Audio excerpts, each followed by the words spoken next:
Hello, my name is Roberto Giugliani. I am a medical geneticist. I'm professor of medical genetics at the Federal University of Rio Grande do Sul in Porto Alegre, the very south of Brazil. I work with lysosomal disease in a reference center for lysosomal disease, which covers a large part of Brazil, especially on the diagnostic point of view. And it's a pleasure to be here on the last last webinar of this series on avoiding delays in diagnosis of MPS in children, unraveling the mystery of MPS clue by clue. So the title of my talk is MPS case studies, practical examples of an effective identification and referral process. So I will discuss with you some ideas I have about how to improve diagnosis on MPS, and have some clinical cases to present and discuss. So I will present around half an hour, and then we'll have time for questions. The questions I will show you. The questions should be posted in the chat, and then I will read the questions and I post the answers. So please do not take any screenshots and do not reproduce any of the slides, content, or images without express written permission of the speaker. So as I will talk by about half an hour, and we'll have a Q&A session via text by the chat, and I will be very pleased to address your questions. So let's move to my disclosures. I have been involved in several, especially clinical trials on the MPS field. And so the outline of my presentation, I'll talk about clinical suspicion of MPS, the importance of the early diagnosis, evaluation of urinary gags as a diagnostic tool, the enzyme assays we can perform, the molecular genetic analysis, and some diagnostic flow charts, and end with case report. So starting with clinical suspicion of MPS. So when should you consider MPS? Well, we should consider in a child that is born normal with slowly progressive course. There are exceptions to this. In a small number of children, they may have hydrops fetalis, and this may raise the possibility of MPS when you have this condition. But usually they are born normal, and the course is slowly progressive. Most patients present coarse fascias. Not always. There are some types of MPS that do not have this. Corneal clouding is also suggestive, but is not always present. For instance, MPS 2, the Hunter syndrome, is not frequent to have corneal clouding. Hepatosplenomegaly is common to most MPS, but in some cases, especially MPS 3, MPS 4, may be mild or not apparent. Joint stiffness is also dominant in most types of MPS, although, for instance, MPS 4 may have joint laxity instead of joint stiffness. Bone dysplasia is also common in MPS, may be very important in some types like Morquio, like MPS 4, but may be mild in other types like Sanfilippo, the MPS 3. Also, you have frequently respiratory infections, respiratory distress. You may have heart valve disease, may be severe in some patients. It's common that patients had report previous surgery, and especially hernia, tonsils, adenoids. And in some types of MPS, you have cognitive decline. That may be the main characteristic in some types, like Sanfilippo disease, the MPS 3. So these are some ideas about how, when should you consider MPS. Now I will show 3 patients, and you will try to figure out which patient has MPS. The patient number 1 in the left, the patient number 2 in the center, or the patient number 3 in the right, or maybe none of the patients or all of the patients. So think about what you would say to my question, would reply to my question, and I will put the answer that in fact is none of these patients have MPS. So they are the one in the left, you see joint stiffness, but he has another condition called mucolipidosis. The patient in the center has an hepatosplenomegaly, but he has another condition called Niemann-Pick B disease. And the patient in the right has a coarse fasces, but has another condition called alpha-monocytosis. So the main conclusion is that you need the laboratory to make a diagnosis, even with a reasonable clinical suspicion. Let's go to a second question. Again, 3 phases. Which of these patients has MPS? So in the left, in the center, or in the right, or none of them, or all of them.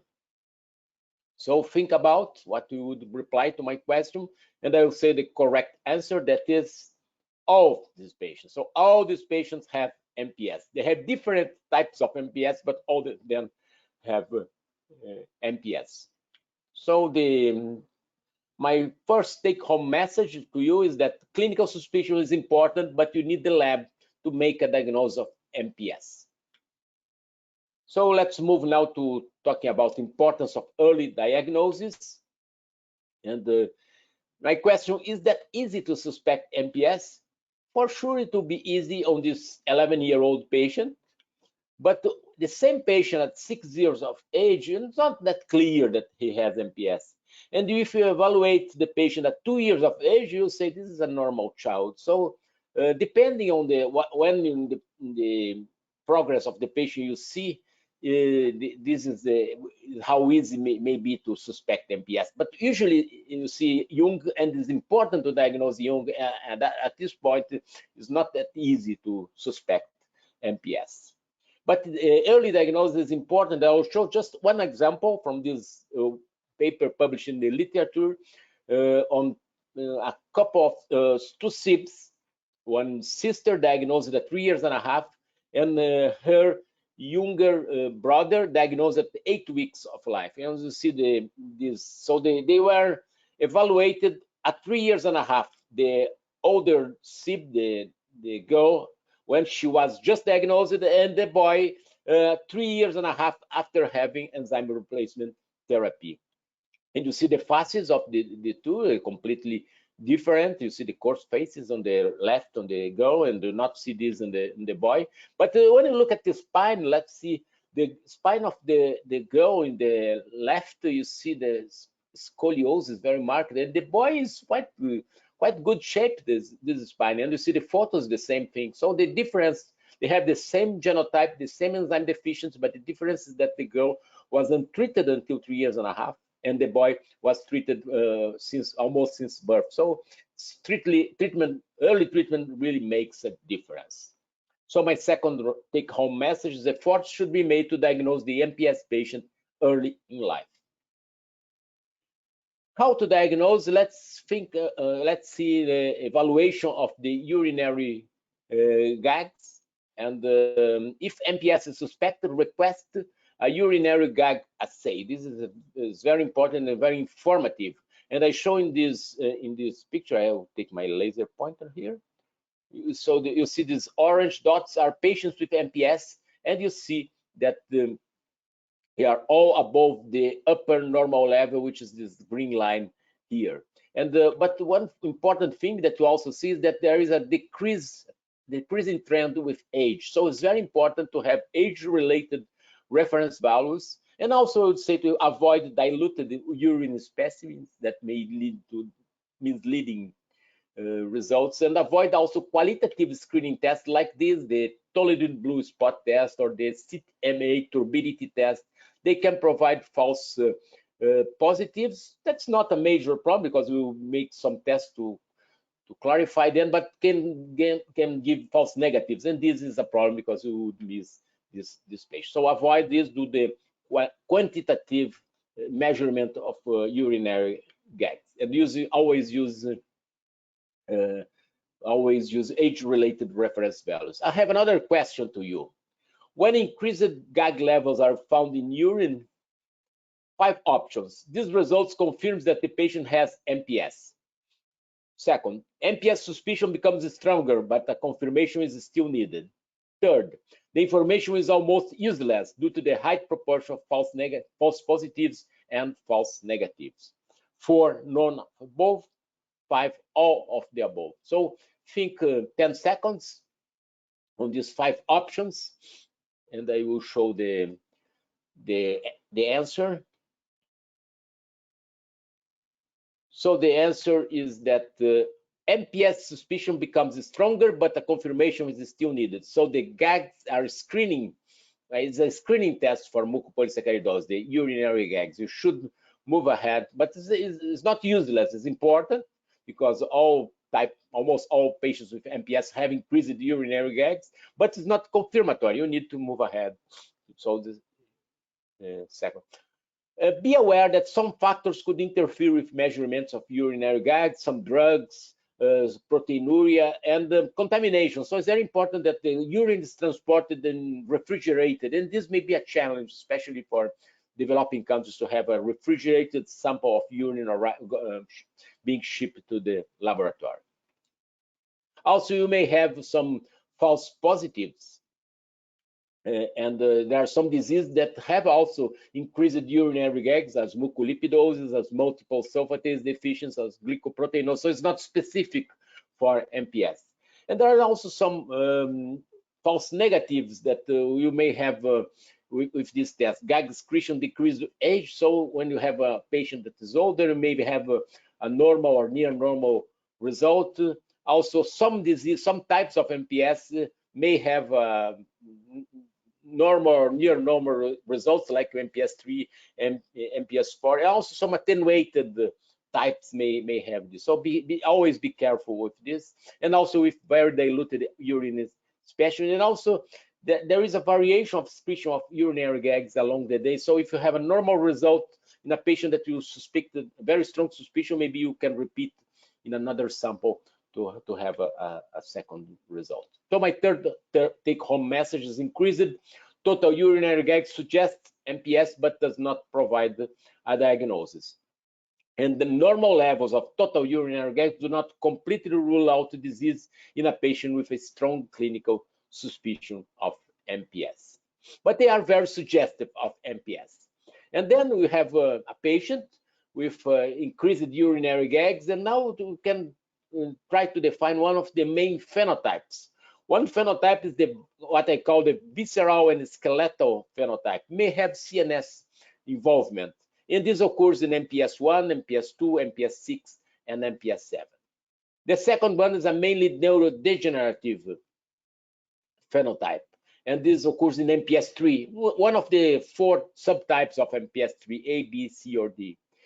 Or you can have a mainly skeletal dysplasia that occurs frequently in the MPS 4, the Morquio syndrome, which may be the subtype A or B. So if you define one of these phenotypes, you can now have be closer to the diagnosis. One very important test that may help on the diagnostic process is the identification of the urinary gag species, because there are several gags present in the urine, the heparan sulfate, dermatosulfate, keratan sulfate, and so how they appear in the urine may give clues to the diagnosis. For instance, dermatosulfate occurs only, isolated dermatosulfate you see only in MPS 6.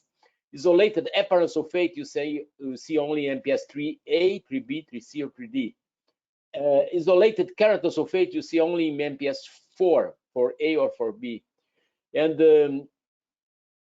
heparan sulfate together with dermatosulfate you see in MPS 1, 2, or 7. So according to this pattern, you can focus your diagnosis. And the next step for the diagnosis will be the enzyme assay. So in a fourth take-home message, in a patient with increased excretion and abnormal pattern of urinary gags and a suggestive clinical picture, diagnosis of MPS is very likely, but the confirmation is still required. So you have a clinical picture, you have increased gags, it's likely you have MPS, but you still need to confirm. And the way to confirm this usually is by enzyme assays. So, and it's important too, because as I showed before, you see all these faces, there are patients with MPS, but with different types of MPS. And it's important to identify the correct type, because this is essential to provide a correct treatment, and also for prognosis and genetic counseling and prevention of future cases. So there are at least 11 types of MPS, maybe 12. There is a recently was described another type of MPS that that is the deficiency of aryl sulfatase K that may be MPS 10. But so far we have these types of MPS, all the enzyme deficiency, you know. So, but knowing the enzyme deficiency, you know exactly which type of MPS you have. And this is because there is a degradation pathway of urinary GAGs. And so if you remove the sulfate by the iduronate sulfatase, you then progress in the degradation, you remove this bridge, and you by the alpha iduronidase, then you progress in the degradation. But any enzyme that is missing, is deficient, you stop the degradation, you have storage of GAGs. So this is it's very important that all these enzymes work. Any of the enzyme that's not working, you have interruption of the GAG degradation, and you have accumulation of GAGs and in GAG tissues and GAG in tissues, and you have storage, and you have increased the urinary excretion. For doing the enzyme assay, what you need, in the past we used it to do in skin biopsies with growing fibroblasts. Fortunately, the techniques are developed to do this in blood and mainly in leukocytes, sometimes in plasma, but mainly in leukocytes. But now you can do most of these tests in dried blood spots, which is very convenient. In fact, the MPS investigation in dried blood spots is a practical sample for the assay of MPS enzymes.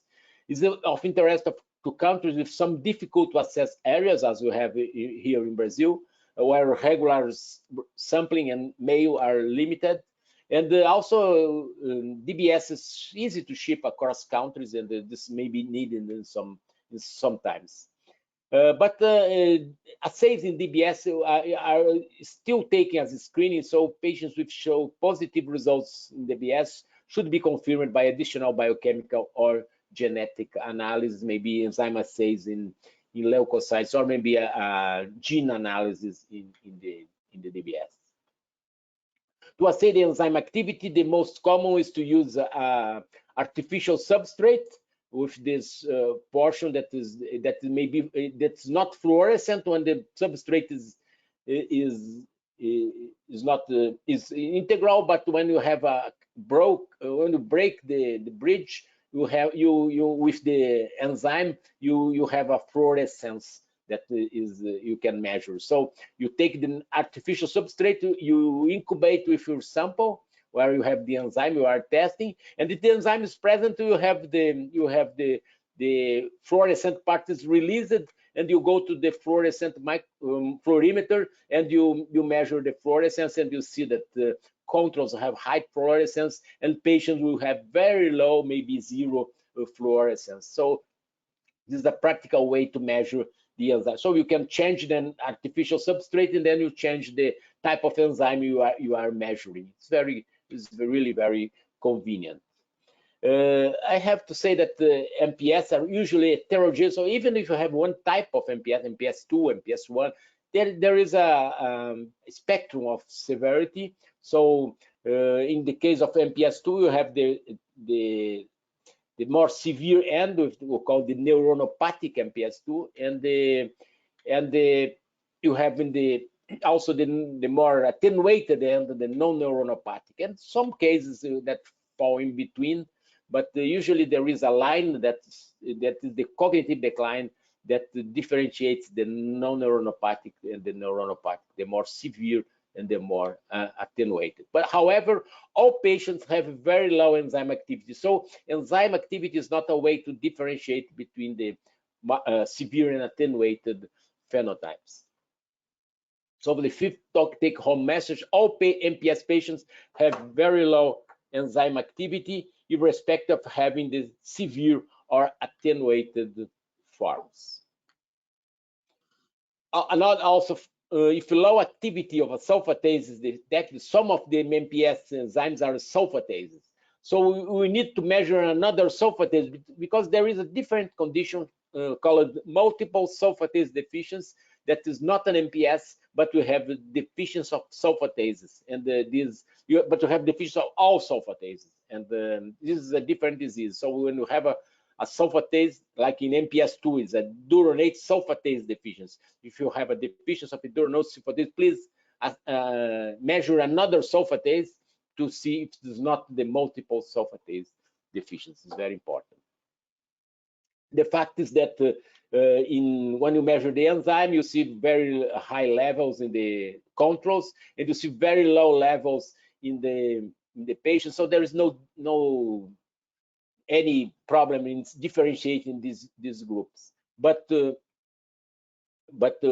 carriers, this may not be the case. You have overlap between patients and controls. So for the carrier detection, usually you need to go to the molecular genetic analysis to identify these patients. So 6th take-home message: enzyme assay is useful for patient diagnosis, but it's not reliable for identifying carriers. For this, you need the molecular genetic analysis. Fortunately, you know all the MPS genes. We know very well, we know where they are, how many exons they have, what's the sequence, so we can sequence the genes and find the mutations. In the case of MPS2, we sequence the IDS gene and you find a mutation, you know what the patient is carrying. So in most cases, this is the 7th take-home message, a molecular genetic analysis should be performed to identify carriers. If the mutation in the index case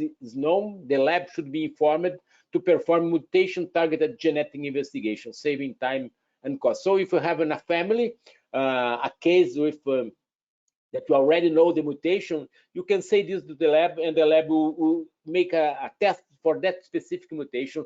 This will be easier, quicker, and less expensive. And it's important to have the mutations because there is in many conditions, there is a correlation between genotype and phenotypes. Or, for instance, again, in the case of MPS2, we have a neuronopathic phenotype, patients more severe, the non-neuronopathic, patients with more attenuated disease. Usually when you have major rearrangements in the gene inversions, nonsense mutations, you have the more severe disease. When you have missense mutations, especially the ones that do not interfere that much in the protein, you have more attenuated disease. So it's important to know the mutation to predict or try to predict the phenotype, in addition to being important to detect carriers, to provide the genetic counseling to make easier the prenatal diagnosis and so on. So the 8th take-home message: molecular genetic analysis may be useful for phenotype prediction and also for prenatal diagnosis and carrier detection. Let's go to the 4th question. Which of these statements about MPS is correct? Urinary gags are increased in both patients and carriers. 2. Very deficient enzyme activity is observed in both patients and carriers.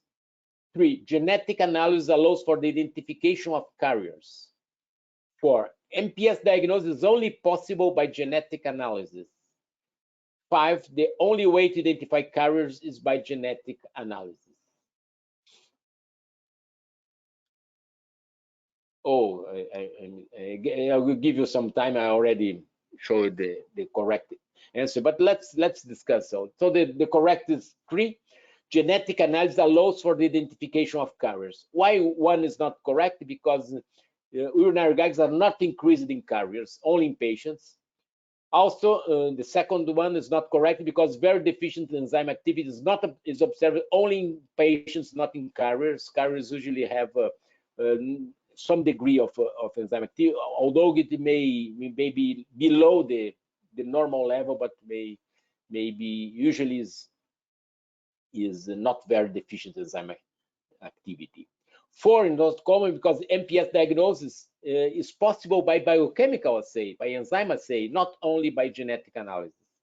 And 5th is not common because it's not the only way to identify carriers by genetic analysis, because you can identify carriers by pedigree, by analysis of the family. If you have an MPS2 families, the X-linked MPS, and you go to the pedigree, you can make the diagnosis of carriers, and you can identify carriers by the family tree. So it's not only by genetic analysis. So because of this, the the third option is the correct. So let's go to the flow charts. What's the usual diagnostic process? You start from the clinical suspicion, you go to the GAG analysis, quantitation of GAG, identification of GAG species, then you go to the enzyme assay, and you have already, at this point, you have a diagnosis, but usually you go to a molecular diagnosis, confirm the mutations, and you have the process completed.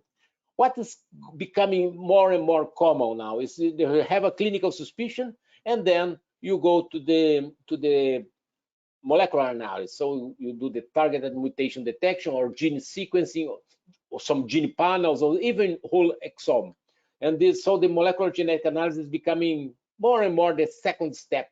First you suspect by clinical suspicion, and then you go to molecular analysis because you have a panel that is easy to perform, much easier than enzyme assays or for some of you. So you, but even if you have the molecular diagnosis or molecular, you need to go to do the enzyme assay to confirm that you have these molecular variants, genetic variants you found in the genotyping. They have impact on the protein, so you need to do the enzyme assays, and also that the enzyme assay that shows deficiency has impact and it leads to GAG accumulation. So you need to do biochemistry to confirm the molecular diagnosis, as is usually you go to the molecular analysis to confirm the biochemical. So either way you do the testing is okay, but you should do have the complete picture at the end. But this is there are several progresses on this, and now you have some tests that even performed in urine. They are not the measurement of total GAGs, but they are specific signatures you find in urine when they are analyzed by tandem mass spectrometry that are very specific for each type of MPS. For instance, you see an MPS on the MPS 1, the top, then the MPS 2, the MPS 6, the MPS 7. So all different patterns, and you can so suspect of the diagnosis with this kind of signature, and this is becoming more and more frequent. So there are several ways to look for patients with MPS. One is departing from the clinical suspicion, usually using a biochemical screening.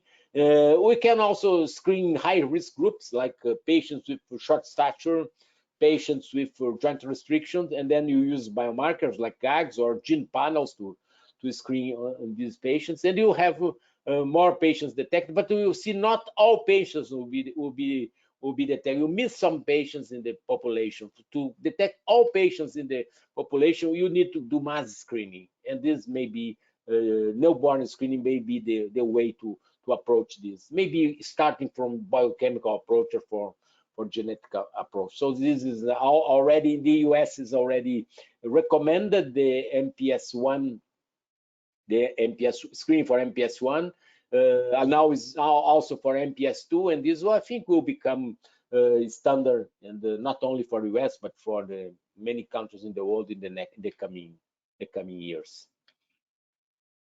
So now I will finish my webinar with a case presentation to illustrate some of the things I mentioned. So it's a patient from Brazil, BOC. Is a patient born from normal, non-consanguineous parents with no further cases in the family. Normal physical and psychomotor development. Had adenoidectomy, tonsillectomy, and surgery for inguinal hernia in childhood. When he was 6 years old, he had restrictions in joint mobility that were noticed.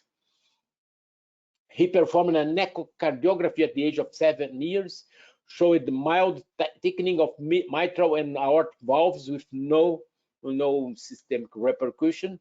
After investigation by several specialists, MPS was suspected, and investigation was requested to our diagnostic network, that is the MPS Brazil network.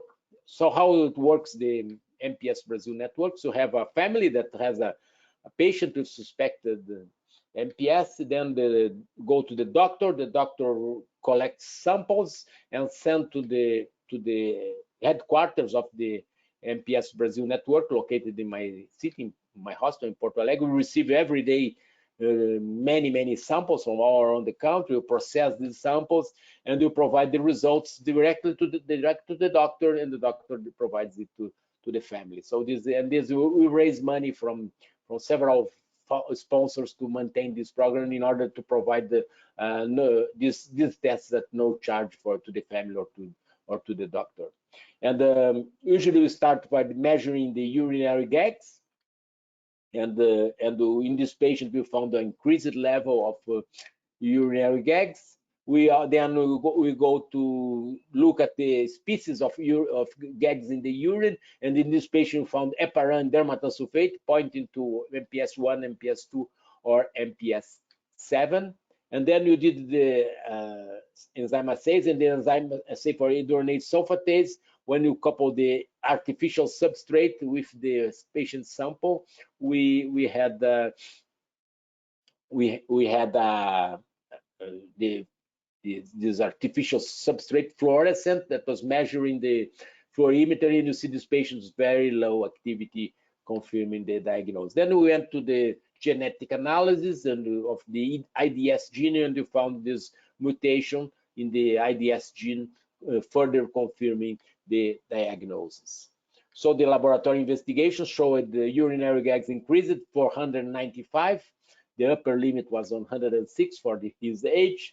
The electrophoresis of urinary gags showing heparin and dermatosulfates compatible with MPS 2. Iduronate sulfatase was 3.3. The normal was 122 to 463. And as it is a sulfatase, you need to measure another sulfatase, and you measure aryl sulfatase B that was normal, within normal range, so ruling out multiple sulfatase deficiencies. And you found a mutation in the IDS gene that further confirmed the diagnosis.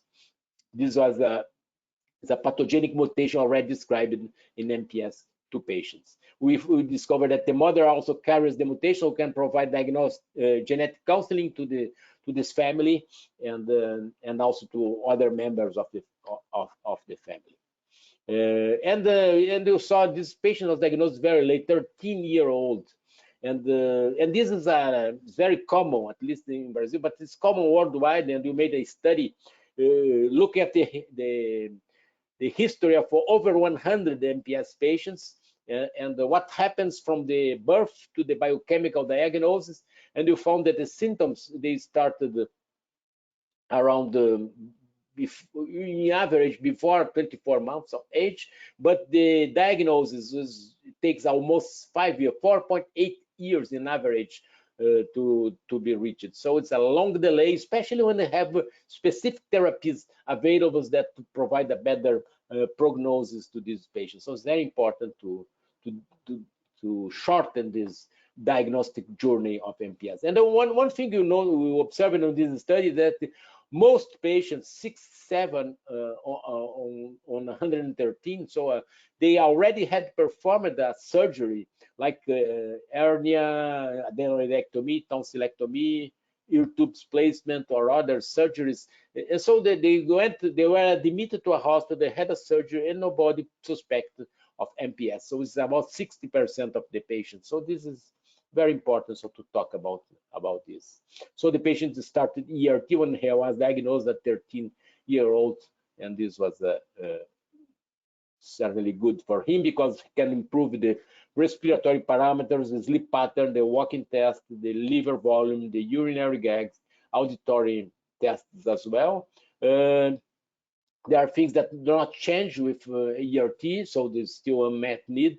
Echocardiography and visual acuity, and the patients with cognitive decline is not the case of this patient. Also, the enzyme replacement therapy do not improve the cognition because the enzyme does not cross the blood-brain barrier. So he is the patient after the therapy. And so how will change the diagnostic laboratory for MPS in the future? I think we'll have a laboratory with just 2 equipments, a tandem mass spectrometer where we can perform the measurement of gags, these individual gags, and also we can perform the enzyme assays that we can do and a sequencer where you can do you find the mutations in all the MPS genes, and all of these you can do in bright blood spots. So this will be very much simpler than in the future. So summarizing, if you suspect MPS, measure urinary gags.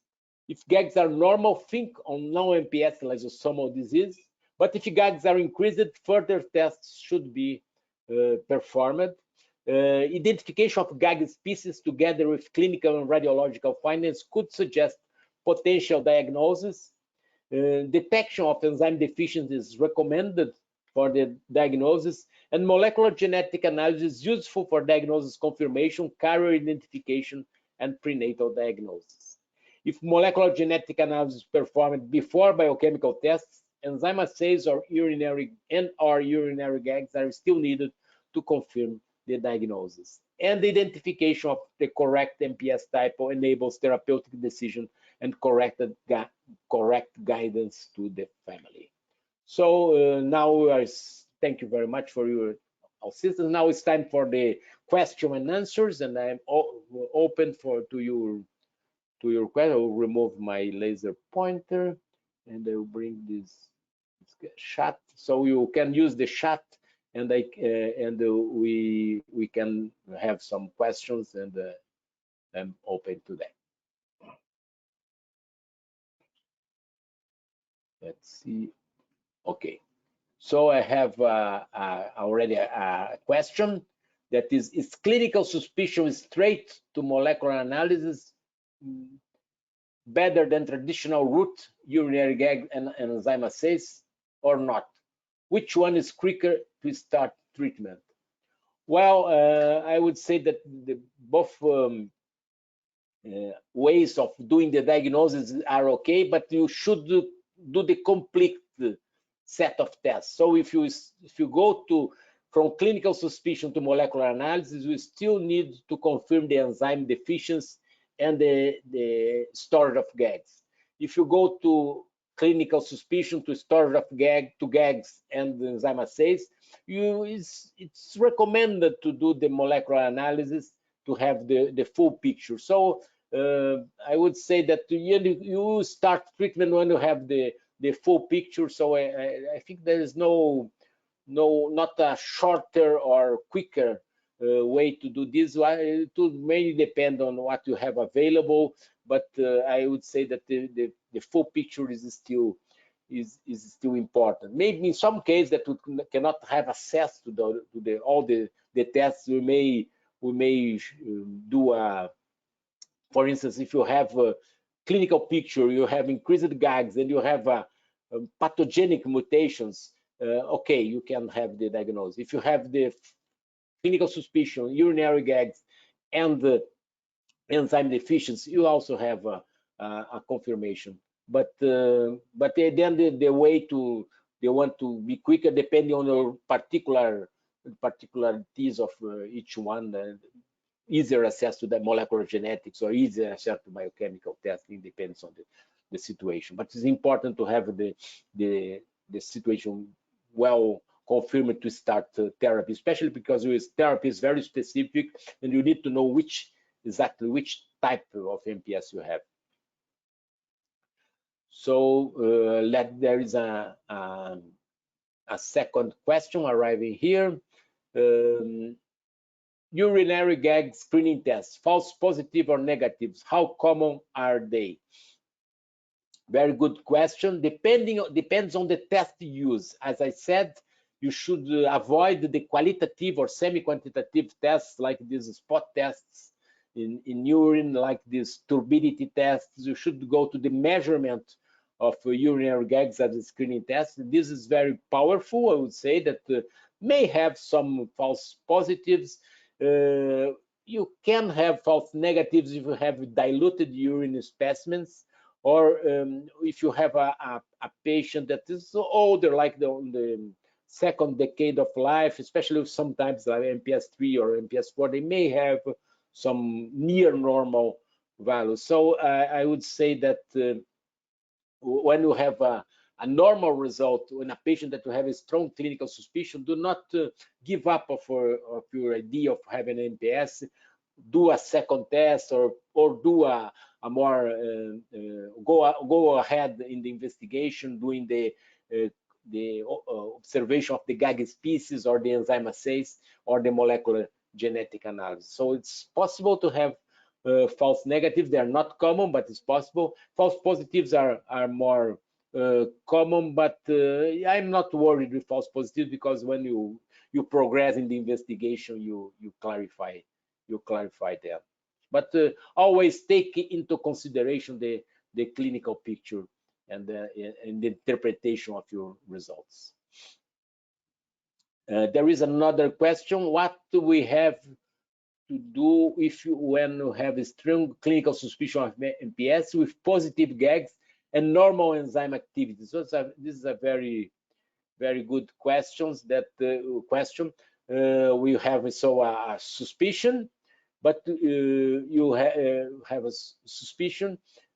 GAGs are increased, but enzyme activity is normal. Well, I think that we should look for there are 11, maybe 12 enzymes involved. So we need to check all these enzymes to see if they are really, any of these enzymes not increased. And even if you have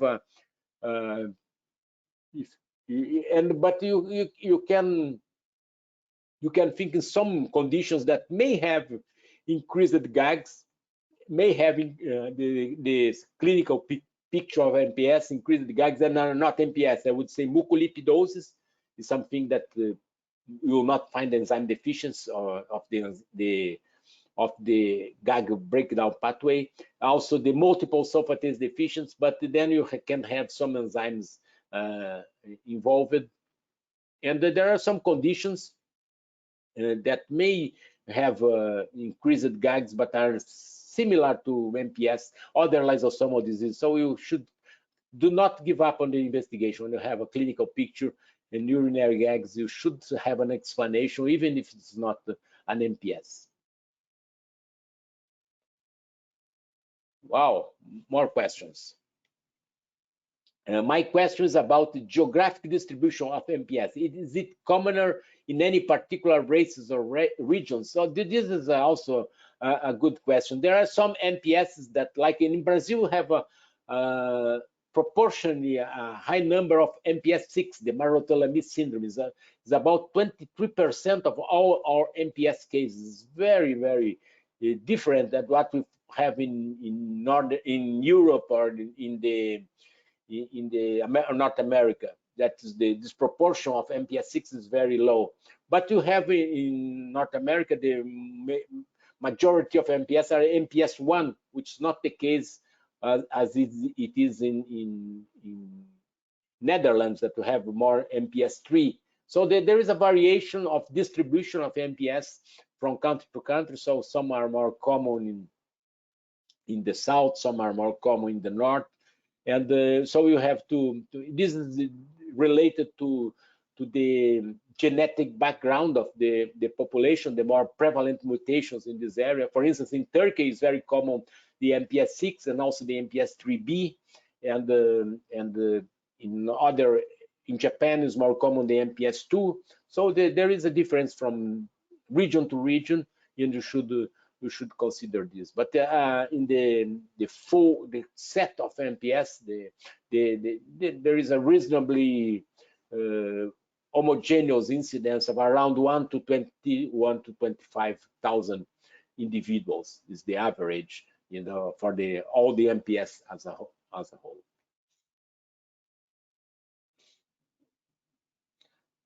Okay, so if you have no further questions, I want to thank you very much for the audience, not only for today, but for all this session on MPS. It's very important that we talk about the MPS and we discuss the ways to make the diagnosis and enable these patients to have an earlier diagnosis and an appropriate therapy whenever possible. Thank you very much.